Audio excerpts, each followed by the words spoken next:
Thriller Jerat Cinta CEO, episode 10. Hazel melihat Antonio dan melepaskan pelukannya. Direktur, Antonio menghampiri keduanya. "Dia temanmu?" tanya Antonio.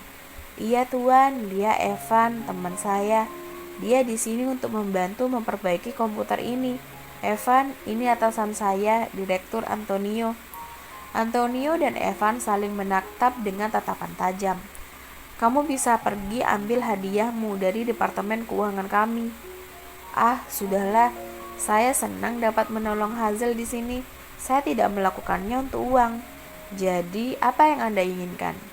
"Jika Anda ingin berterima kasih kepada saya, mohon izinkan Hazel untuk pulang kerja 1 jam lebih awal." Dengan perasaan marah, Antonio menatap Hazel. "Tak masalah. Tapi ingatlah untuk masuk kerja tepat waktu besok pagi, asisten Hazel," ujar Antonio. Hazel dan Evan pun keluar dari perusahaan. Mereka berjalan di sekitar taman. "Aku traktir kamu makan ya." "Jangan bilang begitu. Bukankah kita ini teman? Tapi kita masih perlu makan malam juga kan? Atau kamu sedang diet?" "Baiklah, kamu yang menang, oke?" "Yeay, asyik." "Memangnya kamu tidak takut akan bangkrut untuk makan malam kali ini?" "Ah, tidak masalah. Kamu sudah sangat membantu kami hari ini. Dan departemen keuangan yang akan membayarnya. Dan kamulah yang akan mendapatkan keuntungannya kan? Sangat adil bukan?" Antonio melihat keduanya dari kejauhan. "Hazel, jika kamu kekasihku, sudah lupakah kamu dengan janjimu dulu? Atau kamu mempermainkanku selagi aku kehilangan penglihatanku? Kamu kekasihku atau bukan sih? Kenapa kamu belum pernah merespon isyarat-isyarat itu? Tetapi tetap aja, cuma kamu yang memberiku perasaan yang kuat seperti ini, dan aku tak akan dapat melepaskannya." Antonio pun memanggil Nevan. Aku ingin kamu cari informasi tentang laki-laki itu," perintah Antonio. "Baik tuan."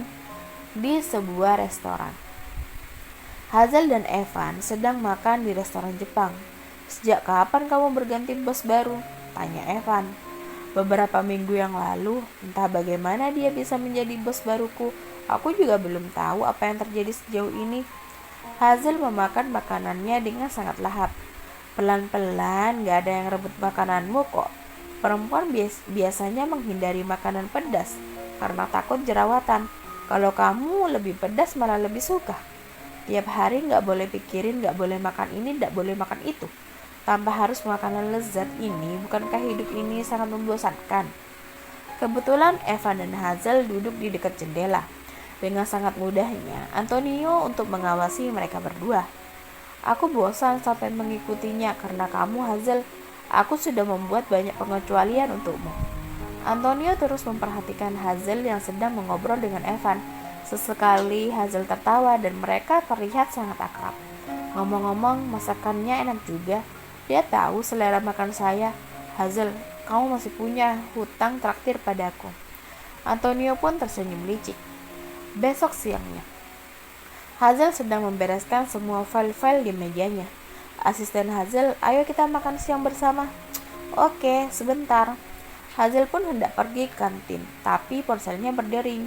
"Iya tuan, cari folder biru di mejaku dan kirimkan ke mentionku sekarang."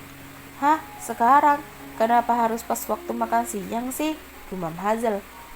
"Ada masalah? Apa aku merusak kencanmu?" "Tidak, saya akan mencarinya dan segera dalam perjalanan kok." "Saya tidak punya pilihan selain mematuhinya. Dia bosnya dan aku bawahannya. Aku lakukan semuanya demi keluargaku," gumam Hazel. Antonio pun tersenyum.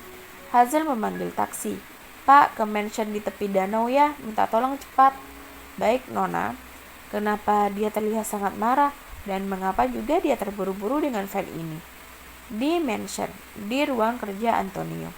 "Tok tok tok." "Masuk." "Tuan, ini data pria tersebut." Antonio mengambilnya.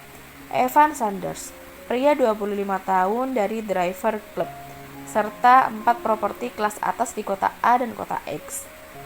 Nona Hazel bertemu dengan pria ini 5 tahun yang lalu dan Evan mendirikan klub itu 5 tahun yang lalu. Latar belakang keluarga masih belum diketahui. Pengalaman kerja juga masih belum diketahui, ujar Nevan. Hazel pun sudah tiba dan menelpon Antonio. Saya sudah tiba, tetapi penjaga keamanan tidak mengizinkan saya untuk masuk. Nevan yang akan mengurusnya, ujar Antonio. Nevan pergi, bawa Hazel kemari. Baik, Tuhan. Antonio membaca lagi data-data milik Evan. Sangat mencurigakan. Latar belakangnya telah dihapus secara sengaja. Dia dari kota A, dan itu terjadi 5 tahun yang lalu.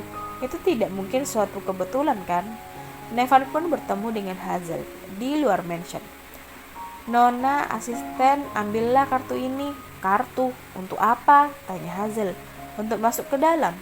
Mengapa memberikan kartu itu kepada saya? Tolong cepat, direktur sedang menunggumu. Hazel pun masuk ke dalam mansion. Tidak ada siapapun di sini. Berarti di sana, haruskah aku mengundangmu untuk masuk? Tak bisakah dia bersikap baik padaku? Tuan, ini berkasnya, ujar Hazel. Oke, bahan-bahan sudah ada di dapur. Temui aku di ruang kerjaku di lantai 3 ketika kamu sudah memasak makan siang. Aku bukan pengasuhmu ya. Memang, tapi kamu utang makanan kepadaku. Ingat, hal yang perlu kamu lakukan ialah memasak dengan bahan-bahan yang telah aku siapkan. Aku pikir itu sebuah solusi yang sempurna. Antonio menaiki tangga dan hendak pergi ke ruang kerjanya.